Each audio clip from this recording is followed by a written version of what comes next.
ఇక ఉద్యోగ సంఘాల జేఏసీకి ఏర్పడిన తర్వాత అన్ని సమస్యలను ప్రభుత్వం దృష్టికి తీసుకురావడం జరిగిందని రాష్ట్ర టీఎన్టీఓఎస్ అధ్యక్షులు మారం జగదీశ్వర్ అన్నారు. గత ప్రభుత్వ హయాంలో ఉన్న సమస్యలు ఈ ప్రభుత్వంలో కూడా కొనసాగుతున్నాయని తెలిపారు. ఈ మార్చి బడ్జెట్ అనంతరం ఏప్రిల్లో ఆర్థిక వెసులుబాటు ఉంటుందని, అప్పుడు సమస్యల పరిష్కారానికి కృషి చేద్దామని ముఖ్యమంత్రి రేవంత్ రెడ్డి తెలిపినట్లు చెప్పారు. ఇక ఉద్యోగ సంఘాలు ఏర్పడి 80 ఏళ్లు పూర్తయిన సందర్భంగా సుమారు 60,000 మంది ఉద్యోగులలో హైదరాబాద్లోని ఎల్బీ స్టేడియంలో భారీ బహిరంగ సభ నిర్వహించబోతున్నామని, ఈ సభకు ముఖ్యమంత్రి రేవంత్ రెడ్డి హాజరవుతారని తెలిపారు.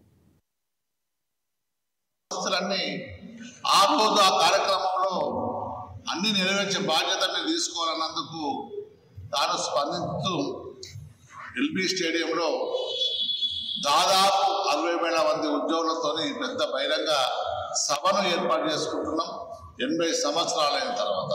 మరి ఇక్కడ కామారెడ్డి జిల్లాలో టీఎన్జీఓలు మరి అంగన్వాడీ నుంచి ఆశా కాంచెని ఎవరైతే ప్రభుత్వ పారితోషికం తీసుకుంటున్నారో వాళ్ళందరినీ ఇన్వైట్ చేయడానికి రావడం జరిగింది.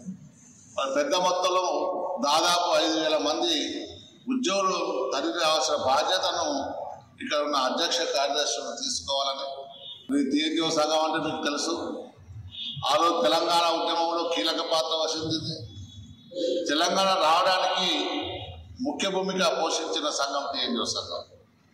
ఇప్పుడే కాదు, గతంలో కూడా నాన్ ముల్కీ గో బ్యాక్ అని అప్పుడు నిజాం సర్కార్లో నిజాంను ఎదిరించిన ఏకైక సంఘం టీఎన్జీఓ సంఘం.